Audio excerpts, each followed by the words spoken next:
Olá, queridos, bom dia para vocês. Deixa eu ver aqui o áudio, tá tudo direitinho.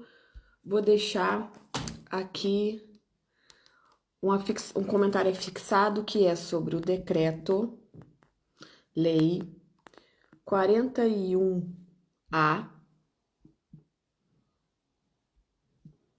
que é o decreto de prorrogação de 2024 da CPLP.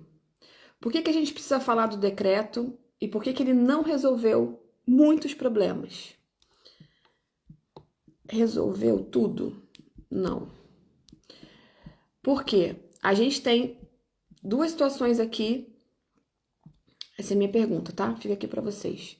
Primeiramente, olha, vou pedir para vocês chamarem as pessoas que estão interessadas sobre esse tema e compartilharem o vídeo depois. Eu vejo que a gente tem muita visualização, às vezes passa de 8.000 pessoas assistindo os nossos vídeos, depois que a gente coloca o vídeo no... publica, né, no canal, e pouquíssimos compartilhamentos. Por quê? Porque as pessoas estão interessadas nas informações para elas, mas não estão interessadas em levar isso ao próximo, o que é muito ruim. Isso é peculiar de quem é brasileiro, ok? Eu atendo três populações: as pessoas que vêm da África, as pessoas que vêm são os indostânicos, né? E os brasileiros. E eu posso dizer para vocês que a população que mais deixa isso claro são os brasileiros. Enquanto os indostânicos são absolutamente unidos, e os africanos também, nós somos pessoas que só pensamos no nosso próprio umbigo. O ideal coletivo, né? Essa coisa de que eu ajudo o outro quando eu me ajudo, ou mesmo que não me gere uma ajuda imediata, é bom ajudar o outro, parece que a gente esquece desse tipo de comportamento que inclusive é bíblico, né? Mas vamos lá, vamos ao que interessa. Decreto-Lei 41A de 2024. Por que ele não resolveu o problema para todo mundo? Ficou todo mundo na expectativa, olha, vai prorrogar a CPLP, não vai, vai prorrogar a CPLP, não vai. Bom, veio o decreto que prorrogou, o decreto saiu no dia 28. Mas por que ele não foi a resolução da maioria dos problemas? Por quê? Existem muitas pessoas que vieram com visto de procura de trabalho que foi expirado muito antes dos 15 dias anteriores à publicação do decreto. Na verdade, tem pessoas de 2023. Um exemplo disso foram duas pessoas que fizeram um comentário nessa última postagem que eu coloquei. Ou seja, pessoas que fizeram um processo lá no Brasil, no ano de 2023, vieram regulares para Portugal e o visto delas expirou, mas até hoje elas não conseguiram um agendamento. E no decreto diz o seguinte: ele vai valer como prorrogação do seu documento se o seu documento expirou 15 dias antes da publicação do decreto ou se ele expirou depois, se você já tem um agendamento. Ou seja, se você não tem um agendamento, o seu decreto, o seu visto expirou antes, qual é a sua situação? Indocumentado. E o porquê que isso é um problema? Porque depois que a manifestação de interesse acabou, os empregadores ficaram absolutamente inseguros para contratar pessoas que são imigrantes e ainda não têm um título de residência tradicional. E se você não tem um tradicional e você não tem a CPLP, mas você veio com toda a documentação para obter o título de residência tradicional, né? No caso do visto de procura de trabalho, é com base no artigo 88.1, da previsão da lei de imigração, como é que fica a sua situação? Você está no limbo. Então, a minha chamada de atenção é para essas pessoas.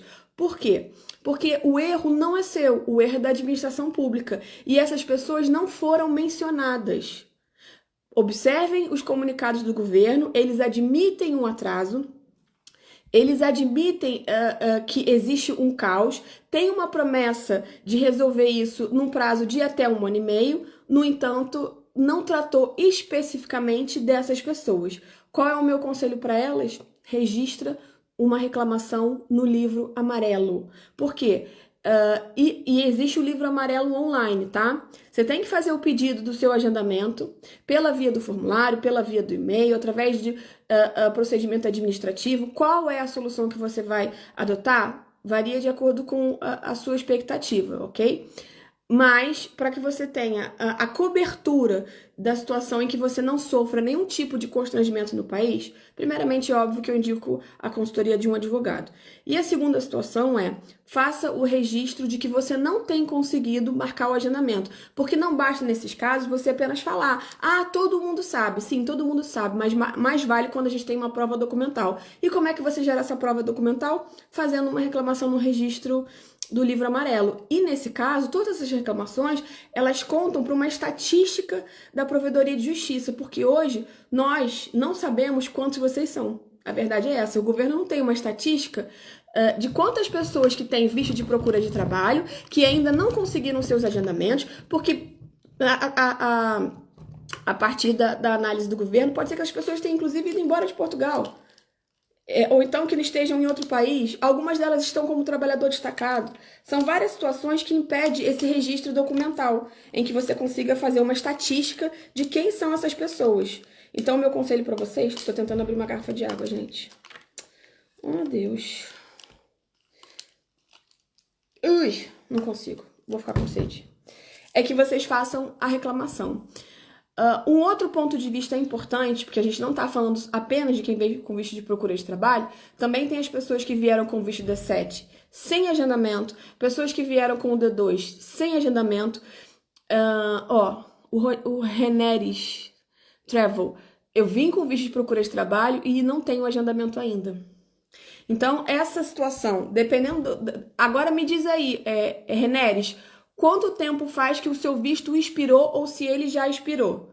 Porque se ele ainda não expirou, você está abarcado pelo decreto 41A. Se ele já expirou e tem mais de 15 dias da época que o decreto foi promulgado de expiração, ele não te atende. Vamos lá.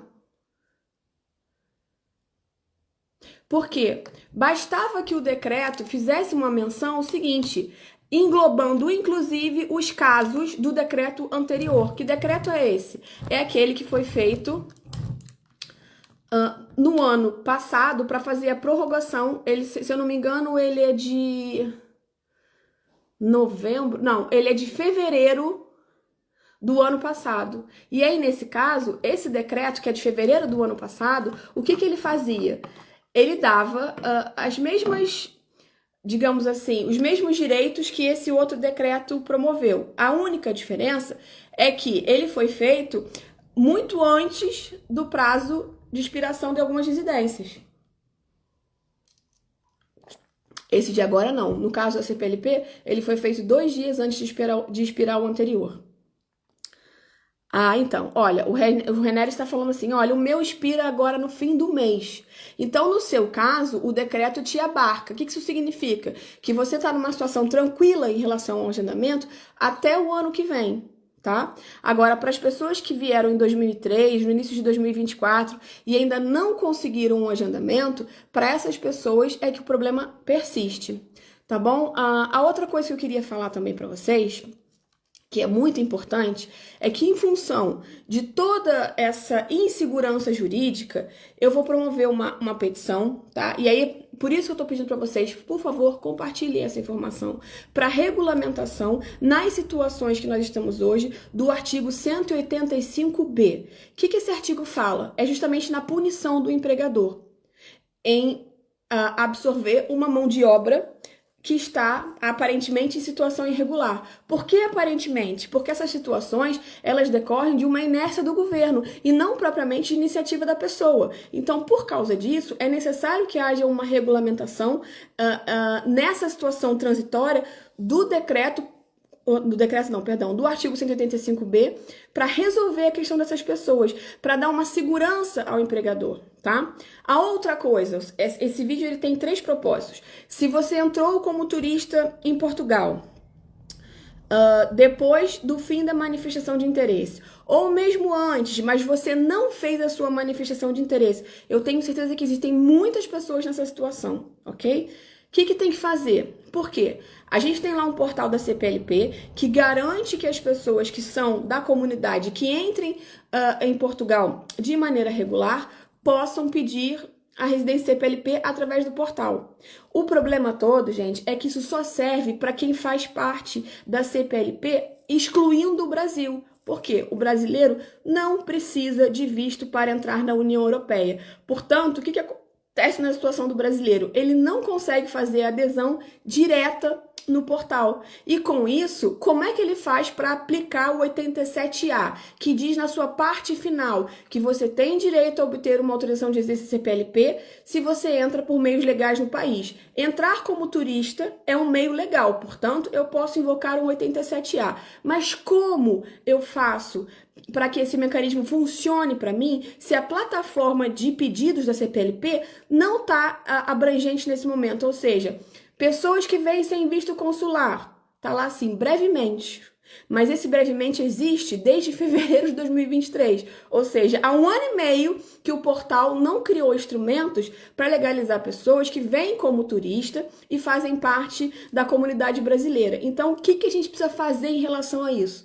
Também será objeto dessa petição que eu vou levar para a Assembleia da República e, portanto, eu vou pedir, a gente precisa de pelo menos 1.000 assinaturas para isso ser visto, lido e a gente ter uma audiência.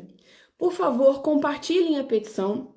Eu vou deixar ela disponível nos próximos dias e a gente precisa avançar com essa pauta. É muito importante, porque a comunidade brasileira é a maior comunidade de imigração. A questão do fim da manifestação de interesse pegou muita gente desprevenida. Existem muitas pessoas que estão em situação que não conseguem trabalhar, mas já estão inscritas na segurança social, ou quando conseguem trabalho é em situação precária, justamente porque lhes falta um papel, que é a CPLP, que vai dar para elas o direito a plenos, enfim, dá direito ao pleno exercício, né, de uma série de benefícios que o imigrante possui aqui em Portugal. E ela não consegue fazer isso de maneira plena. Por quê? Justamente pela falta de um acesso, um comando no portal. Infelizmente, o governo está completamente calado em relação a isso. E aí vai existir uma regra de transição, se for votada de maneira positiva na Assembleia da República. Ou seja, é tudo uma questão de dúvida. A coisa está no ar. Quando vai ser votada essa regra de transição? Só em setembro. Porque essa é a promessa do governo. Ou seja, primeiro a gente fez uma modificação na lei. Criamos o plano, o plano de imigrações. O plano foi publicado e divulgado no dia 3 de junho. Antes do plano não se tinha reforçado os consulados, antes do plano não se tinha pensado numa regra de transição, e depois que o governo viu tudo que implicou essa confusão, agora eles estão aceitando pautar na Assembleia da República a votação sobre uma regra de transição. Mas enquanto isso, vamos pensar, pessoas que vieram em fevereiro, março, abril, que já tem número de segurança social, estão trabalhando, o que elas fazem? Elas ficam no limbo? Vai um órgão da ACT até esse posto de trabalho e vai multar o empregador? A gente precisa tratar dessas coisas e para isso eu preciso da ajuda de vocês. Já que o governo não nos ouve através das nossas reclamações via canais de atendimento, a gente precisa colocar isso na Assembleia da República, tá bom? Eu quero contar com a ajuda de vocês. Tem 26 pessoas assistindo essa live. Quando essa petição sair, eu, por favor, peço que vocês espalhem pelos grupos, falem com as pessoas do que se trata.